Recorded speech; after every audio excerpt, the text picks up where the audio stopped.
Welcome to I S point. चलिए हमारी आज की इम्पोर्टेंट क्लास स्टार्ट करते हैं।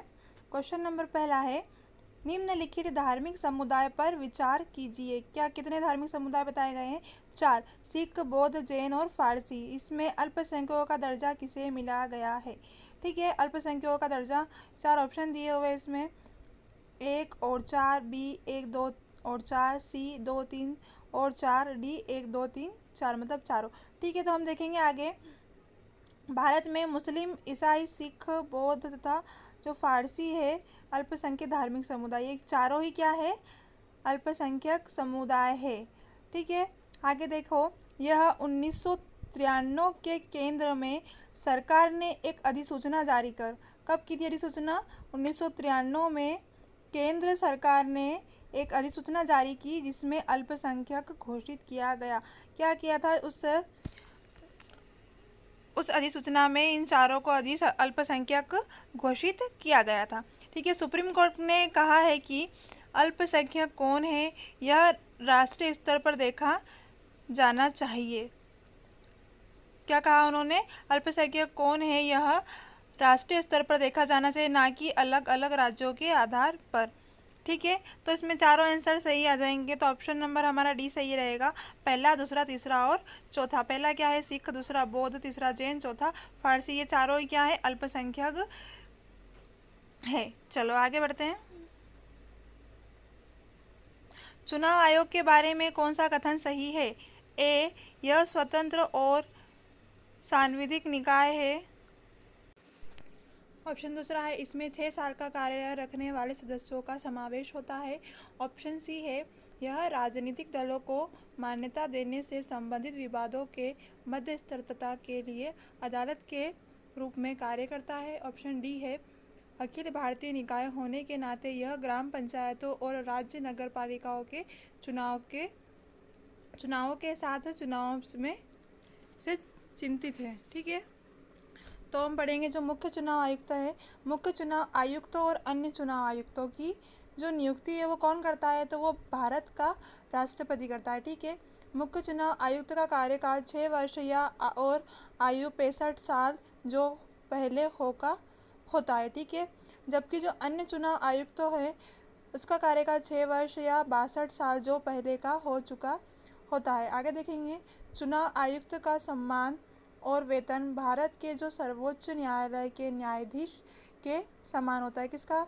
चुनाव आयुक्त का जो सम्मान और वेतन होता है वो सर्वोच्च न्यायालय के जो न्यायाधीश होते हैं उनके ही समान होता है। इसके साथ मुख्य चुनाव आयुक्त को संसद द्वारा किसके द्वारा हटाया जा सकता है? संसद द्वारा महाभियोग के जरिए। महाभियोग का मतलब होता है बहुत बड़ा दोष के जरिए हटाया जा सकता है। भारत निर्वाचन आयोग के पास लोकसभा, राज्यसभा, विधानसभा और राष्ट्रपति चुनाव से संबंधित सत्ता होती है। किसके पास होती है? जो भारत का निर्वाचन आयोग होता है इसके पास जो सत्ता होती है वो कौन कौन सी होती है? विधानसभा, लोकसभा, राज्यसभा और राष्ट्रपति चुनाव से संबंधित सत्ता होती है। ठीक है, तथा इसमें 6 साल का कार्यकाल रखने वाले सदस्यों का समावेश होता है। इम्पोर्टेंट, 6 साल का समावेश रखने वाले सदस्यों का समावेश होता है। तो इसका राइट आंसर क्या हो जाएगा? चुनाव आयोग के बारे में कौन सा कथन सही है? तो ऑप्शन नंबर बी सही है। इसमें 6 साल का कार्यकाल रखने वाले सदस्यों का समावेश होता है। नेक्स्ट क्वेश्चन पे चलेंगे। संविधान के निम्नलिखित अनुच्छेदों पर ध्यान दीजिए। अनुच्छेद 72 राष्ट्रपति की क्षमा शक्ति। अनुच्छेद 143 सुप्रीम कोर्ट के सलाहकार क्षेत्राधिकारी। अनुच्छेद 360 वित्तीय आपातकाल से संबंधित प्रावधान। अनुच्छेद 148 151 भारत के अटॉर्नी जनरल की शक्तियाँ और कार्य। इसमें कौन सा मिलान सही है? तो हम देखेंगे कि अनुच्छेद 148 और 151 में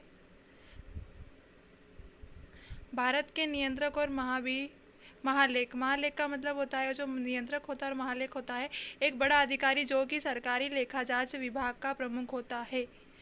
किसका प्रमुख होता है? सरकारी लेखा जांच विभाग का प्रमुख होता है, जो राष्ट्रपति अपने हस्ताक्षर और मुद्रा सहित अधिपति द्वारा नियुक्त करता है।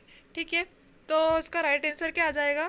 देखो इसमें राष्ट्रपति की क्षमा शक्ति भी आ गया आएगा, उसके बाद सलाहकार भी आ गया आएगा, महालेख मतलब नियंत्रक सलाहकार, उसके बाद वित्तीय आपातकाल संबंधी प्रावधान भी आ गया है, मतलब नियंत्रक करना। तो इसका राइट आंसर क्या आ जाएगा? ऑप्शन नंबर बी, पहला, दूसरा और तीसरा। तो क्या है पहला? राष्ट्रपति की क्षमा शक्ति अनुच्छेद 72, सुप्रीम कोर्ट के सलाहकार क्षेत्र का अधिकारी अनुच्छेद 143, वित्तीय आपातकाल से संबंधित प्रावधान अनुच्छेद 360। ठीक है, चलिए अगले क्वेश्चन पे चलते हैं। निम्नलिखित में से कौन सा संसद सदस्य के रूप में निर्वाचित होने के लिए अयोग्यता के आधार पर नहीं है? क्या पूछा गया है? संसद सदस्य के रूप में निर्वाचित होने के लिए अयोग्यता के आधार पर नहीं है। तो हम देखेंगे, यदि व्यक्ति राज्य सरकार के तहत लाभ का कार्यालय रखता है, अगर व्यक्ति ने स्वेच्छा से एक विदेशी राज्य की नागरिकता हासिल की है, यदि 10वीं अनुसूची के तहत एक व्यक्ति को अयोग्य घोषित किया जाता है, अगर व्यक्ति को निवारक हिरासत कानून के तहत गिरफ्तार कर लिया है, उसे रोक दिया गया है। तो क्या कहा है? सदस्य के रूप में निर्वाचित होने के लिए अयोग्यता पूछी है, मतलब उसमें क्या अयोग्यता मतलब क्या चीज़ नहीं होनी चाहिए। तो हम देखेंगे कि जो संसद के रूप में निर्वाचित होने के लिए अगर व्यक्ति को निवारक हिरासत कानून के तहत गिरफ्तार कर लिया गया है, किसके? निवारक हिरासत कानून के तहत गिरफ्तार कर लिया है तथा उसे रोक दिया है। निवारक हिरासत का मतलब है राज्य के अधीन एक शक्ति है, राज्य के पास एक अधीन शक्ति है जिसके तहत वो क्या कर सकता है? राज्य के किसी भी व्यक्ति को संभावित अपराध करने से रोकने के लिए, मतलब कुछ संभावना होती है कि हाँ ये क्राइम करने वाला है, तो उससे रोकने के लिए वो हिरासत में ले सकता है। ठीक है, निवारक निरोध के संबंध में संविधान के अनुच्छेद 22 के तहत यह प्रावधान है। किस अनुच्छेद में कहा गया है ऐसा? अनुच्छेद 22 में कहा गया है कि अगर व्यक्ति को निवारक हिरासत कानून के तहत गिरफ्तार कर लिया था, ये चीज़ें कही गई है। किस अनुच्छेद में की गई है? तो ये 22 के तहत की गई है। तो हमारा राइट आंसर क्या आ जाएगा? ऑप्शन नंबर बी, केवल 4। चौथा क्या आएगा? अगर व्यक्ति को निवारक हिरासत कानून के तहत गिरफ्तार कर लिया है अतः उसे रोक दिया गया है। चलिए आगे बढ़ेंगे। भारतीय संविधान की 6ठी अनुसूची किन 4 राज्यों में अनुसूचित क्षेत्रों और अनुसूचित जनजाति के प्रशासन और नियंत्रण से संबंधित है? ठीक है, ऑप्शन देखेंगे। ए मणिपुर, मिजोरम, त्रिपुरा, नागालैंड, बी असम, मेघालय, त्रिपुरा, मिजोरम, सी असम, मेघालय, अरुणाचल प्रदेश, नागालैंड, डी असम, मेघालय, मिजोरम, नागालैंड। ठीक है, हम आगे देखेंगे कि संविधान की जो 5वीं अनुसूची है उसमें क्या कहा है? असम, मेघालय, त्रिपुरा और मिजोरम के बारे में बताया। ठीक है, ये 4 राज्यों को छोड़कर किसी भी राज्यों में अनुसूचित क्षेत्रों और अनुसूचित जनजाति के प्रशासन, किसमें? 4 क्षेत्र कौन से राज्य? असम, मेघालय, त्रिपुरा और मिजोरम। ये जो 4 राज्यों को छोड़कर किसी भी राज्यों में अनुसूचित क्षेत्रों और अनुसूचित जनजातियों के प्रशासन का मतलब उनका शासन और नियंत्रण से संबंधित है। किस संबंधित है? प्रशासन और नियंत्रण से संबंधित है। कौन से? 5वीं अनुसूची में। ठीक है, उसके बाद जिसे भारतीय संविधान की 6वीं अनुसूची में अलग से लिया गया है। ठीक है, तो हमारा राइट आंसर क्या आ जाएगा? Option number B, Assam, Meghalaya, Tripura और मिजोरम। चलिए आगे बढ़ेंगे।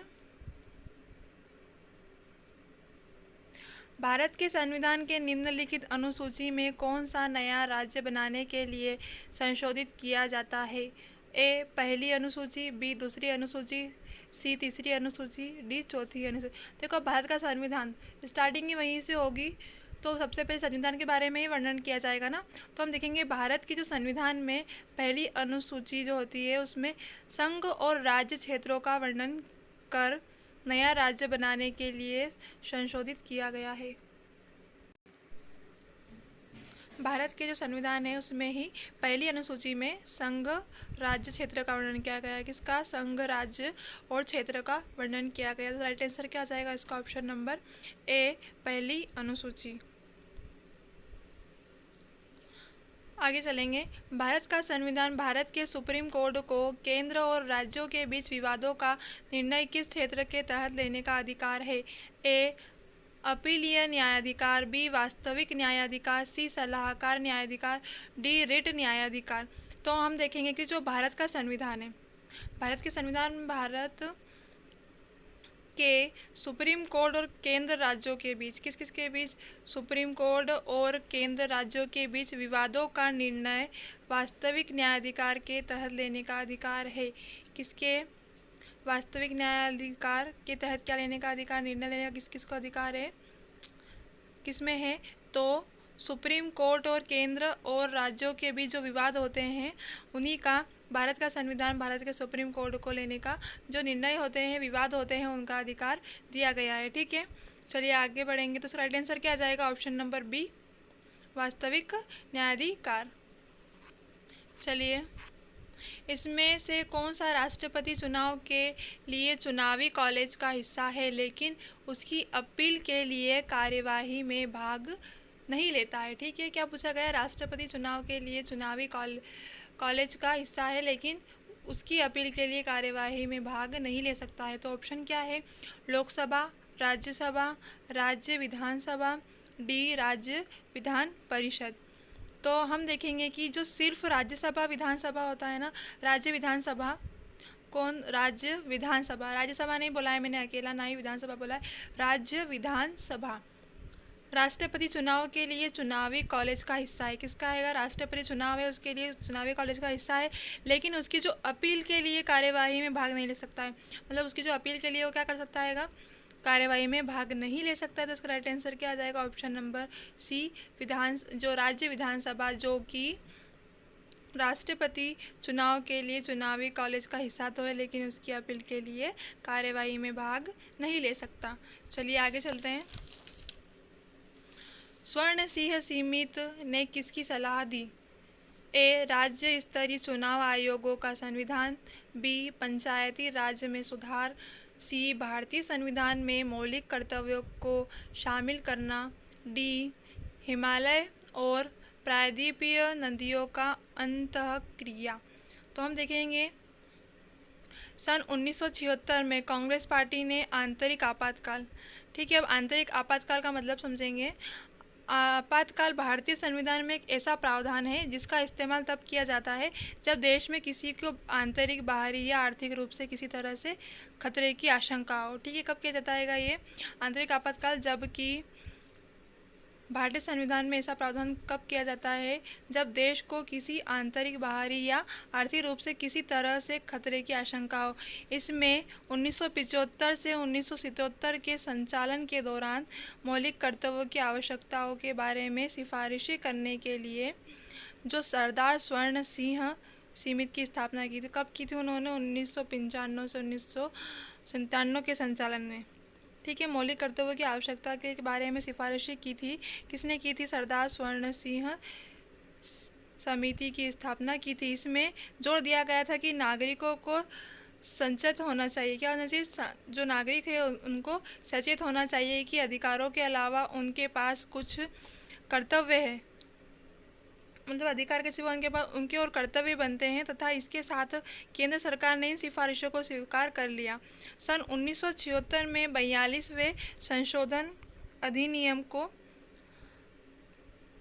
अधिनियमित किया गया। क्या किया था? कब? 1976 में 42वें संशोधन में ये चीज़ बताई गई थी कि मौलिक अधिकार होने चाहिए। इस संशोधन ने संविधान में भाग IV-A का एक नया हिस्सा जोड़ा, ईवा का एक नया हिस्सा जोड़ा। कब जोड़ा? किसमें जोड़ा था? किस संशोधन में? किस संशोधन में जोड़ा गया था? 42वें संशोधन में। तो उसका राइट आंसर क्या आ जाएगा? ऑप्शन नंबर सी, भारतीय संविधान के मौलिक कर्तव्यों में शामिल करना। हाँ दीदी।